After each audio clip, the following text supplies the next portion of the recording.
When you retire, you may get a chance to go to football heaven. This is football heaven.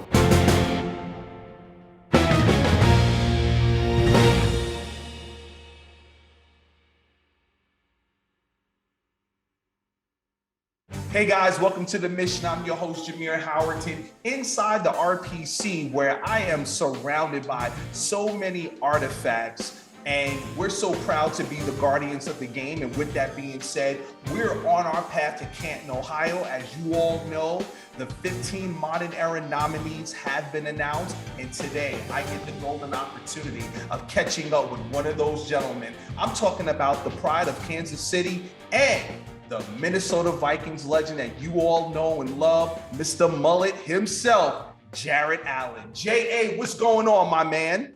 Oh, nothing much. Just living the dream, my friend. Just, staying busy. And I got dogs jumping on me right now. Of course, once you start talking, you got. That is beautiful. Wait a It's her minute, birthday Jared, today, so you she got gets- a dog like mine. I'm thinking that you got like huskies and you know what I'm saying? I got a big, like 80-pound golden doodle. And then we got our little Cavachon Coco, she's her birthday today. So she, she's just living the life right now. Wait a minute, Jared, you have a dog named Coco? I got a dog named Coco. There you go. It sounds like Mr. Me Too, man. Mine is a cockapoo, though. Oh, okay. Almost the same. Ours, what's yours? Is COCO? CO, what do you mean COCO? Help me out now. You Coco. talking? You're spelling Coco. You're spelling Coco. Oh yeah, C-O-C-O? Coco. Yeah, COCO. Oh, so we're spelling KOKO after Coco Head Mountain in Hawaii. See, So next level, guys. See. This is when everybody who's listening, see, the conversation just took a different turn. I'm talking cocoa, my favorite hot drink after a cold day of shoveling snow. You're talking about actually the mountains in Maui or wherever. My daughter, when we were over in Hawaii, and I guess it was 2012, I just had shoulder surgery, and we had great friends over there, so we were hanging out there, and we were at their house, and there was a King Cavalier dog over there. My daughter was about a year and a half at the time. My oldest was. Loved it. I just fell in love with the dog. So when we got back, we were like, oh, we need to let's get a dog. And we said we liked that breed was great, and then we wanted a non-shedding one. So of course you figure out what the mix is that you can have a non-shedder. And but we used to we were hiking Coco Head Mountain, and so we named her after Coco Head Mountain. Which, if you haven't hiked Coco Head Mountain, that is that'll definitely test where you're at in your life. Nah, I'm good. I'm good with the steps here in Canton, Ohio, man. Jared, man, as we know, you are a second year eligible to be here at the Hall, and you're a second year finalist. And just with that being said, man, when you could receive, the notice that you were a finalist for this year's class, how did that resonate to you? It was great. This year was actually different because I wasn't really I never really pay attention, to be honest, just because I'm, kind of busy with, kids and just stuff like that. And I don't watch a whole lot of football anymore. So I got a text from somebody. I got all these congratulations texts when the semifinalist vote came out. And I was like, oh, I didn't even realize that they got to that point yet. So I was just kind of caught off guard. And then the finalist list came out at the same type of deal. That time though, I knew about the date they were voting. And so, someone texted me like, hey, it sent me an article like, hey, you made it on the finals list. But to be honest, last year, I think it was because I was my first year eligible. And you can't take away from any class ever. I mean, if you're really going to the Hall of Fame, you're already a who's who of football, right? But I think with Peyton and Woodson and the notoriety that they were just bringing off the top, right? Just my phone blew. I think it was probably just because my first year, my phone was blowing up. This year, people just like, hey, congrats, bro. That was it. Hey. So honestly, there hasn't been a whole lot of hype, hasn't been a whole lot of hoopla about it this year. Just kind of one of those things like, hey, have you found out yet? Like, nope. And so yeah, I think everybody they what movie was that? Oh, you ruined the good surprise on me. Yeah, then last year everybody was all excited. They gave me the they got all emotional about it this year. It was just kind of like, hey, let me know when you know. I'm like, all right. This year is pretty cool. This year is pretty cool, Jared, because you look at, who's also a finalist, somebody Yes. who's near and dear to your heart, and you spoke highly of him when you and I had a chance to, to talk the last time. Head coach Dick Vermeil. Yes, that to me, I honestly, so he texted me, and that's how I found out about the finalist list. Was He texted me that he was on the finals list, and that how awesome it would be for us to get to be inducted in together. And to me, that this year is special, right? Like, I think guys can go through and say, and I can be honest, and I try to be honest as I can. But, I had no expectation of being a first ballot Hall of Famer. I was absolutely ecstatic and thrilled to make the finals in my first year eligible. Would have loved to be a first ballot. When you hear that you're not in, it stings a little. It does. And people are lying if they say it doesn't. Right. Just because you want it, right? And so yeah, this year is definitely, I think it would hold a bigger place in my heart, I should say, than even getting in last year on a first ballot deal, just because of the connection, being drafted by Coach Vermeil. I'll never forget his words when he called me on draft day. He said, listen, we didn't just draft you to long snap. He was adamant about it. We're bringing you here to do both. You did both in college. We want you to do both. And just the relationship and what he taught me about being a pro and what he taught me in my career, I'll never forget. I've told the story a lot, so it's probably redundant, but I'll never forget. I was we were in OTAs or just got back from training camp. It was one of those. And I let the ball go through the B gap, right? I had C gap responsibility. I held my gap but I had a chance to fall back and make the play, and I didn't. And he was like, why didn't you make the play? He asked me, and I remember saying, I was like, well, I didn't want to get in the way of the linebacker that was supposed to be there. He said, let me just, Coach Drill, right, verbatim. He said, let me tell you something, son. He said, how you help this team win? You be the best defensive end you can be.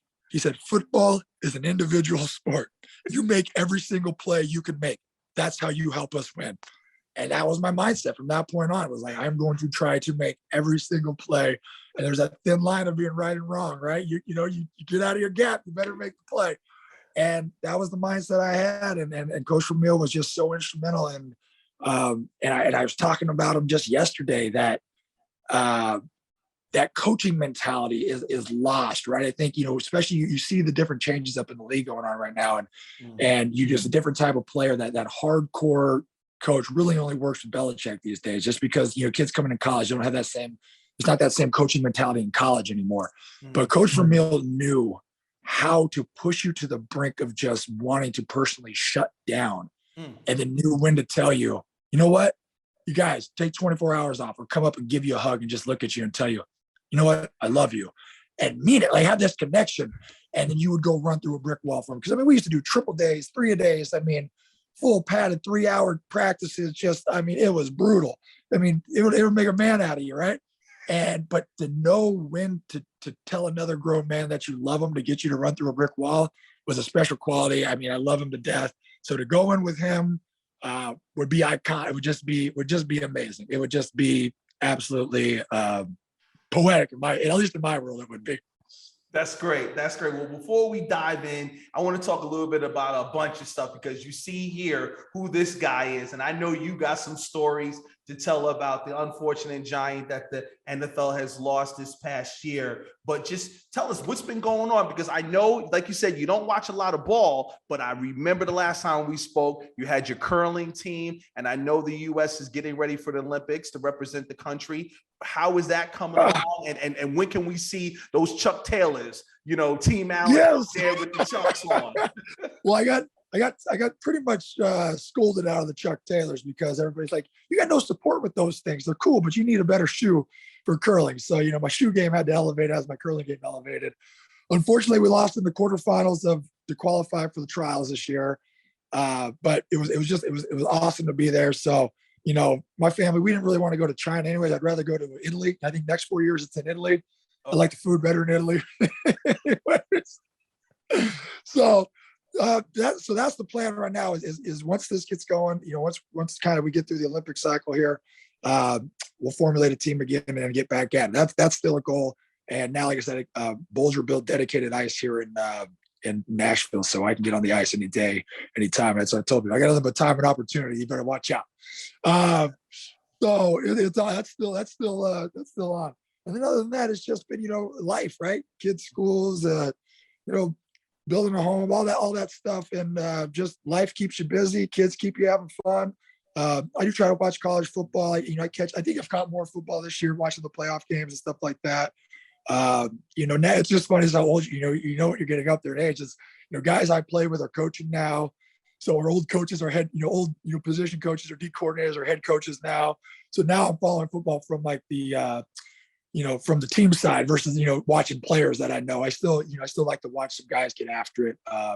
It's good, obviously, TJ Watt had an insane year this year.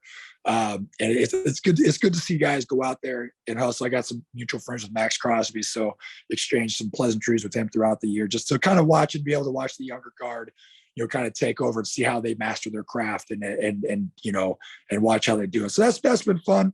Other than that, yeah, man, just living, like I said, living the dream, just, staying busy, trying to not bother too many people. Well, the NFL just completed, as you mentioned, that 17-week season. And as you look at the playoff picture, unfortunately, your Minnesota Vikings, came up 8-9 this year. However, your Kansas City Chiefs they're making their way. They're making their way, and it looks like I got to be honest. Tough situation here this week. I grew up a Bills fan, right? Bills and Raiders. So don't ask me how I grew up a Bills and Raiders fan. The Bills defense back in the day, and Steve Tasker. I was a huge Steve Tasker, Don Beebe fan, obviously. I mean, Thurman Thomas, Kelly, the list goes on and on. But that defense was just nasty with Cornelius Bennett, Bruce Smith, Derek Talley. I mean, Hanson, it was just insane, right? And so for me, I was always just loved it. And then the Raiders, all the rich kids were Niners fans, and so I grew up on the ranch. So of course, we were grimy like the Raiders. We were just blue collar. We were lunch pails to work type of people. So those are my two teams. So you're watching the Raiders win last week, and they got their whole coaching staff I either played with or played for at some point. Pretty much. I mean, I should say that. I mean, their offensive or head coach, defensive coordinator, and special teams coordinator. I believe Keith Farwell's still their special teams coordinator. So I know the guys over there pretty well. But then obviously Kansas City, the hometown, where I got drafted. So I'm in a pickle here. So we'll see how it plays out. That's gonna be kind of hard for you, Kansas City Bills. Could we get some type of prediction? I don't know. The Bills are playing good right now. That number one, their defense is lights out. They're running around, just putting it on people. So here's what I say. I really don't know who I'll cheer for. I don't really, honestly, I don't have a horse in the race. I don't really care. Right. I do like seeing, I admire greatness. So what Mahomes has done has been phenomenal. What Brady's done for me, phenomenal. But I like to see when things get disrupted. I'm kind of an underdog, type of guy. And so I like to see when new teams having Cincinnati. I'm cheering for Cincinnati right now just because I'm like, dude, how awesome is that? The Bengals haven't been in the playoffs forever. 31 years. Yes. And so, to see the Bills maybe make it, that would be cool. Trying to say, who's coming out of the who's coming out of the NFC? I don't even know who's. Oh man, Green Bay is waiting. They're playing San Francisco. So Green Bay, San Fran, and then LA Rams are playing the Tampa Bay Buccaneers. LA Rams. That's kind of there's no real underdogs, right? Over there. I think all the home teams took care of business. So yeah, I don't know. It's one of those things to see some fresh blood kind of go at it. But I don't know. It's going to be a good game if the Bills play like they did, in that last game. It's going to be tough to be Kansas City. Well, as I mentioned it before, man, we lost a giant this year in the league. And, before you tell any interesting stories about Mr. Madden, what did he mean to you? What did he mean to the game of football? So to be honest, I didn't know him that well on a personal level. I really didn't. He was iconic. You know what I mean? There's people in life and sports that are iconic, that surpass their generation of playing. I think there's a lot of, you can have generational talents, right? Where guys that obviously, and you look at the list on any Hall of Fame, whether it's baseball, football, pro, there's people that came in that changed the game and made it better, or represented the game at the highest possible standard, and their legacy has held the test of time.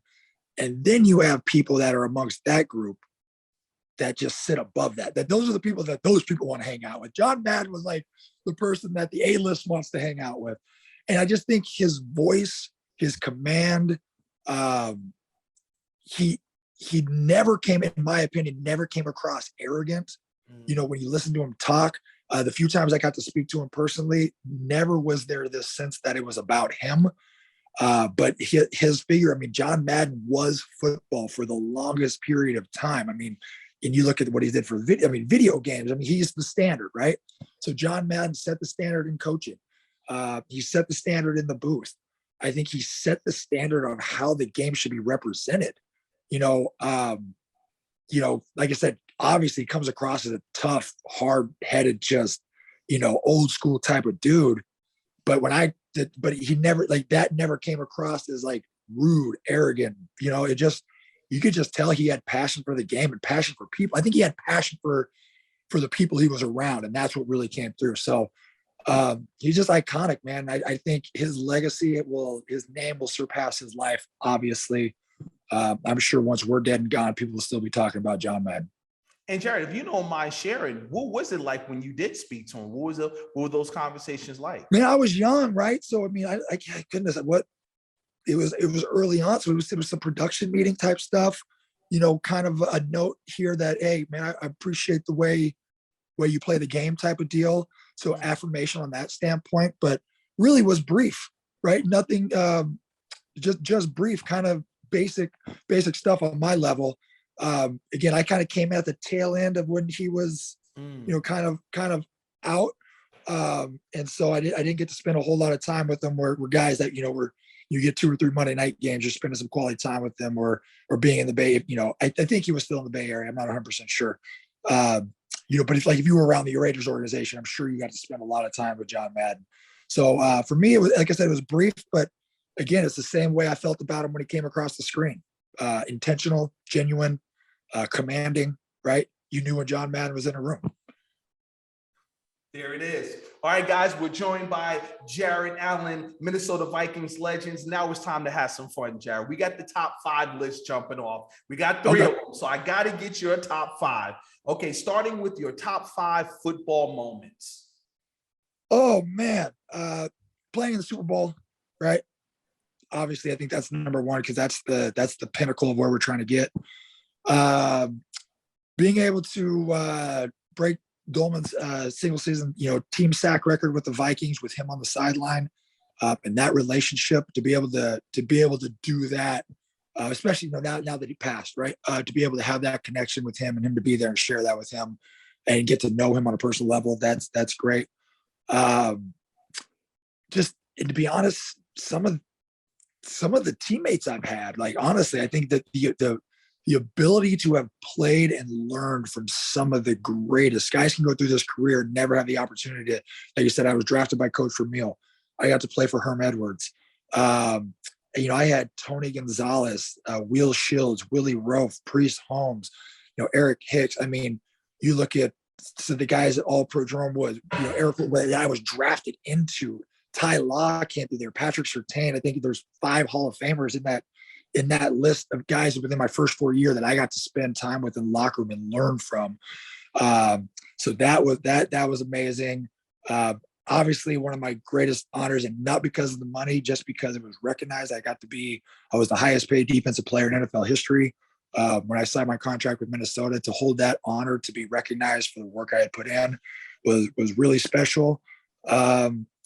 And then, again, I think that 2009 season, even though it didn't end the way we wanted, that was one of the funnest or most fun seasons I think I've ever had. And just the overall team camaraderie, and to be able to, again, play with a legend, a guy there's another iconic guy right there with Brett Favre, and to be able to, share the field with him and the locker room and get to know him and to get to learn from him was huge. I think that was 5. Not sure.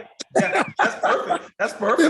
If not 5, if not getting drafted was amazing, and then being able to play 12 years in the NFL. So wherever that spring goes. Bong. That's it. Bong. There you go. top 5 favorite players growing up. Oh gosh. Okay. That's hard because I used to watch 100 Toughest Men every Friday before we go out and play Friday nights. So that was my go-to. Okay. So Howie Long, definitely one of them. I already mentioned Steve Tasker. Steve Tasker, Don Beebe were kind of on the same page. That kind of whole Bills team was. Bo Jackson, because I was a Raiders fan. My goodness. You see, I gotta look like Bruce Smith, like Thurman Thomas. Like, it's so hard because that was that segment. And then because I'm a Bay Area guy, Ronnie Lott. Ronnie Lott was nuts. So that's probably my group of just dudes that, that was growing up. And then as I learned from the game, like in Kansas City, when I got to Kansas City, to be able to watch film on Derek Thomas, to be able to watch film on Leslie O'Neal. Like, Leslie O'Neal was a monster that I think is probably one of the most underrated players that have gone through the history of the NFL, because, he doesn't get the accolades that, he did when he was playing, but you don't hear his name popped up in that legendary category as often as like a Derek Thomas. But Leslie O'Neal was insane, right? So I got to watch, guys like that. So once I got to start watching film, and then, Willie Roaf became one of my all-time, favorite human beings, and just, just such an amazing, like, that dude, hands down, in my opinion, is the best tackle ever played the game of football. So I think as it changed, but growing up, that was my short list that I gave you earlier. Wow, you were around a lot of Hall of Famers during your playing time in the locker room. I mean, I'm just insane. listening to the different names. I'm like, man, yeah, you. I used to live just like, that's what I was saying when I went to the Chiefs. So I had to play against Tony Gonzalez, Willie Roaf, Will Shields, Ty Law came later, so that's 4, right? Yeah. Brian Waters, he's not a Hall of Famer, but All Pro, right? And then I think that's where all the Hall guys. So I think those are the 4 Hall guys. But yeah, and to go against Will Shields and Brian Waters and Willie Roaf every single day in practice was not like, it was that. And then I coached for Meal, so here's a Hall of Fame. And then making the transition to Minnesota, it was like you stepped into another pretty much Kevin Williams, 6-time All Pro guy. So you got Kevin Williams, you got. Then I mean, just the lineage there of All Pro that you step into the shadow of Alan Page, right? Johnny Randall, you've got, Steve Hutchinson, who I played, with and against in my career, who's in the Hall now. And then you got, Dolan, like I said, like there's just this aura of greatness that I got to step into. But yeah, playing with Kevin and Pat, man, really took my game. And Coach Dunbar took my game to another level. And Ray, I always joke, I go, Ray Edwards, poor guy, he gets no credit in that room, but he was our weakest link at like 50 tackles and 8 sacks a year. And if that's your weakest link, like, that dude's making Pro Bowls after Pro Bowls this year. And he had a hard time getting out of our shadows because we were pushing it so hard. And so, I mean, that just showed the competition level in that D-line room. And then you had Everson Griffin waiting in the wings. You had Brian Robinson waiting in the ring. Fred Evans So, I mean, I was blessed to play with some amazing coaches, with some amazing staff, and to go into organizations that had such tradition of greatness. And not to mention that, but that was on display. And I had connection to it. There's a lot of places you can go where you don't have the connection to that greatness. It's just on the walls. But, Jim Marshall and I, man, we spoke at nauseum every time he would come into the room, because I just wanted to hear from. I just loved hearing his thought process. To talk to Alan Page, right? To see Carl Eller, multiple times in a year, to see those guys, man, that was, again, I always said, like, personally, it's weird being on this list because this was the list I chased. I always kept a list of the Hall of Fame guys, the guys that were above me on the sack category, and I would check them off as I passed them. And my goal was just to pass them faster. And I was always chasing DT, right? Coming out of Kansas City. So and I always measured myself to where, Gunther Cunningham told me, to be worth your salt, Derek Thomas averaged almost 12 sacks a year, while he was playing. So that's the standard. So that's what I held myself. So I was actually disappointed. I think I had like 11 and a half average on my career. I was disappointed. My goal was to get to 150 within my first 12 years, but then I blew my L5 out my last 2 years. So, God had a different plan, but that was it, man. I chased those guys. That's all I chased them. I chased them. I was motivation. So now to kind of be recognized with them it's so humbling, and it's such a it's surreal at times. But yeah, that was so to be there and have these guys on this list that I'm trying to check off, but being able to go talk to them. Yeah. Right here is Dolman's number 4 on the sack list. I think it was number 3 at the time. I don't think Stray had maybe Stray had retired and passed them already. I can't remember. But Dolman's sitting there in the top 5, and I have free access to him. Like, you know how amazing that was? I was just like eating it up. You know, so it was, and trying not to sound like a fanboy in the same breath. Before we move on to the last top 5 list, I have to go back because you mentioned Bo Jackson. That was like, I don't really hear that much about Bo, but what made Bo so special, man? Power.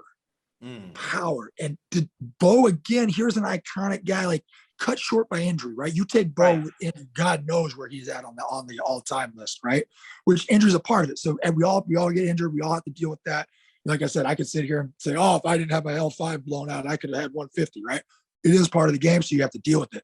But what Bo did, and I think the reason Bo was in his time, he was such a monster. But he was doing it in both sports. That's what I'm saying. I couldn't even. Dude wasn't could you picture doing that? Could you all-star in both sports? No, like I'm so beat up after it's hard to get out of bed on Monday after a game, right? So imagine being able to do work your schedule to be so good, to be elite at both sports. Like that's nuts. Like Dion did it. Right. And Dion is hands down probably the greatest DB to play the game, but he was no Bo Jackson when it came to both sports, you know. And Prime, if you hear this, I love you. You're amazing. But Bo Jackson was like just sick at both. And I was a Raiders fan. All right, but last but not least, man, to round this up, need your top 5 toughest opponents. Oh, goodness. You individually or as a team? Oh, individually or however. Yeah. Okay.